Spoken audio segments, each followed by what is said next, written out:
বন্ধু বাপ্পতের কাজ দেখেন তো। বাপ কষ্ট করতেছে, ছেলেটা কি করতেছে, হেল্প করতেছে বাপকে। তো একটু রাস্তা ঠেলার পরে তো সে ক্লান্ত হয়ে পড়ে এবং সে কি করতেছে দেখেন।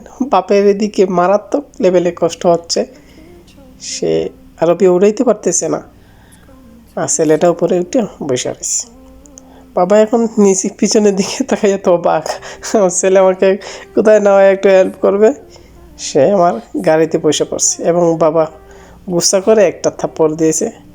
ছেলে চিন্তা করতেছে কি করা যায়।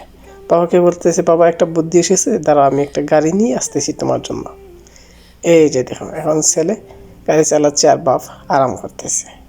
গাড়ির চাকা পাথরের উপরে উঠায়, বাবা পড়ে গেল উপর থেকে। বাপ বেটার কাহিনী ভালো লাগলে লাইক, চ্যানেলটি সাবস্ক্রাইব করে যাইও। আমাদেরকে বিনোদন দেওয়ার জন্য ভিডিও বানাই, প্লিজ।